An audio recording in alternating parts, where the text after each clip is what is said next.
नमस्कार जय जगन्नाथ मु डॉक्टर सुकांत फिजियोथेरापिस्ट। ये जो पेशेंट देखुं ये होते अजित कुमार नायक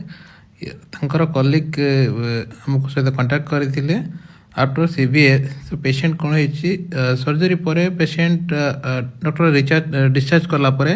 पेशेंट को घर को नहीं आसती तो घरे कौन कर पेशेंट रखी दिखती आप नॉर्मल मेडिकेशन दिखती बट से आरंभ हुए पेशेंटर आप प्रॉपर रिहाबिलिटेशन न करें तो पेशेंटर से डिग्रेडेड होबार चांस रही तो प्रॉपर रिहाबिलिटेशन रही आमर पूरा टीम रोचे जो टीम आपन को proper treatment proper rehabilitation part तो डे 1 टू आप लक्ष्य करेंगे आम केमी गाइड करमी बालांस ट्रेनिंग कर गेट ट्रेनिंग रोचे पेशेंट केमती मुवमेंट प्रत्येकटा जिनस आम टीम पूरा गोटे पर गोटे मुवमेंट रहीबार आपको हेल्प करेंगे। तो डे 1 रु से होती स्पीच डिले थे वन स्पीच भी नाला एवं से कम्प्लीटली 4-5 वर्ड कहीपर देन तर हैंड्र मुवमेंट भी नाला बट एनी हाउ लेग्र मुवमेंट एवं आसी सी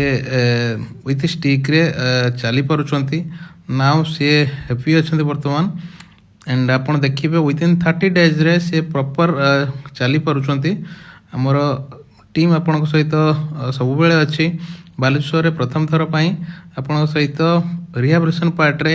आपन को after surgery any type of stroke रही आम टीम आपण सहित पूरा जोगाजोग कर आमर क्लिनिक को जोगाजोग रखु doctor physiotherapy clinic Sahadev खुंटा near भास्करगंज फांडी Baleshwar जोटी आपण पेशेंट आनिक एडमिशन कर रखिपारे ता सहित पूरा टीम आपण सहित रही आपण को विदिन 3 month भितर आपन को प्रॉपर रिहाब करके पेशेंट को चलाइबा आमर होची प्रॉमिस तेणु आपण मैंने आम सहित जोगाजोग रखु कंसल्ट करूँ doctor physiotherapy clinic Sahadev Khunta Baleshwar doctor Sukanta Maharana. Thank you.